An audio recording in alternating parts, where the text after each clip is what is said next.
Good afternoon, everyone. Today we have UPSC Prelims 2026 GS paper with us. So we are going through this paper. We have understood that this year the paper has been unconventional. So from the analysis of different faculties of different subjects, it seems to be on difficult side, and the cutoff for GS this year it is going, probably it will go down.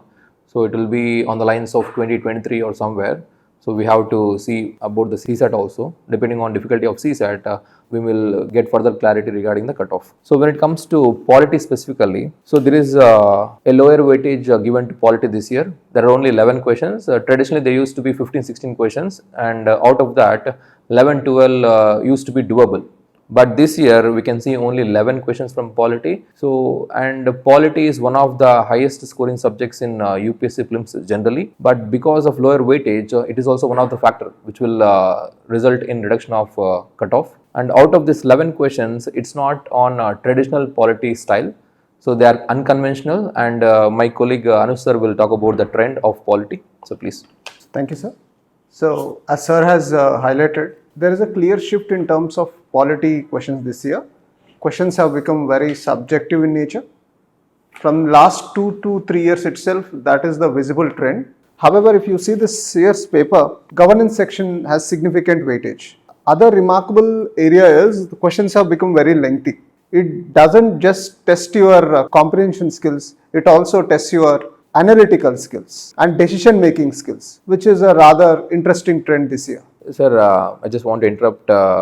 So there were questions which were in our test series. The questions were framed in a lengthy way, and some of the students were giving feedback that the questions are very lengthy. So in our test series, so and we can see in the similar type of questions in the exam, UPSC exam. So what is your take on it? Sir, UPSC starts experimenting every year with certain unconventional areas, and we should be very proud that we have guessed that particular element this year. As you can see in our question papers, we deliberately ensured that the questions are lengthy. So we are proud of that part. Okay, and congrats to you on that. So for making questions elaborate, and this trend we can see in the paper, especially in polity. So out of the 11 questions they have asked from polity, and be it application or decision making. These questions earlier used to be in CSAT, right, where they will give scenario and we have to take a decision what we should be doing, and they have integrated that type of questions into polity. So a student who is prepared well, so in our opinion he will be able to solve 7 questions, and 4 questions are difficult. They are very factual, and unless and until you have clarity on those topics, it's very difficult to answer those 4 questions. And apart from 4, 7 are doable. So from polity, I think this year a person can score up to 12 to 14 marks, not more than that. But earlier the trend was to score up to 20-25 marks in polity.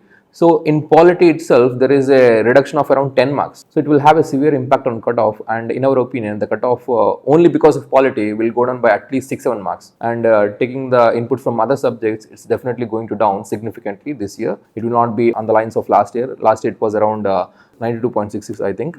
Right? I don't think it will be above 90. It will be way below 90, and especially from polity itself, there will be a reduction of around 6 to 8 marks in the cutoff. Thank you very much. Thank you.